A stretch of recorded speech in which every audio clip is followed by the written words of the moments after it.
Bonjour à tous et bienvenue si vous nous rejoignez sur France 24. Je vous le disais donc en titre, la Russie dit avoir repoussé une attaque ukrainienne sur l'un de ses navires de guerre qui patrouillait en mer Noire, près de deux gazoducs acheminant du gaz russe vers la Turquie. Kiev, de son côté, affirme avoir repris un village dans le sud de l'Ukraine. Ces jours d'élection au Monténégro, législatives anticipées pour tenter de mettre fin à la crise politique qui dure depuis 3 ans. Deux gouvernements ont été renversés depuis par des motions de censure. L'absence de stabilité politique mine notamment à son rapprochement avec l'Union européenne. Les négociations d'adhésion sont menées depuis 2010. Natalia Audicharia.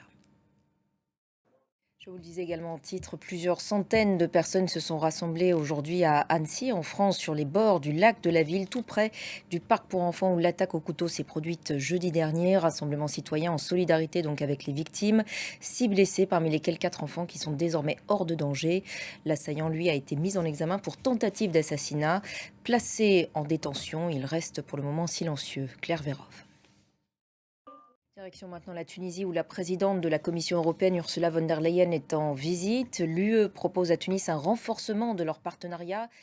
Dans le reste de l'actualité internationale, le Canada peine toujours à faire face aux gigantesques incendies qui touchent son territoire. Ils se sont même intensifiés ces derniers jours dans l'Ouest où plusieurs milliers de personnes ont été évacuées. Source toutefois de réconfort, l'aide qui parvient de l'étranger pour lutter contre ces feux, notamment en provenance de France. Axel Simon.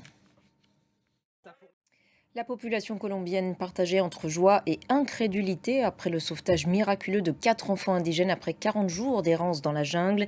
Ils se reposent toujours à l'heure actuelle dans un hôpital militaire de Bogota où ils sont sous surveillance. Victor Frédéric. Et c'est la fin de cette édition. Merci à tous de l'avoir suivi. L'actualité continue sur notre antenne ainsi que sur notre site internet france24.com en français, en anglais, en arabe et en espagnol. Merci à vous tous de votre fidélité à France 24.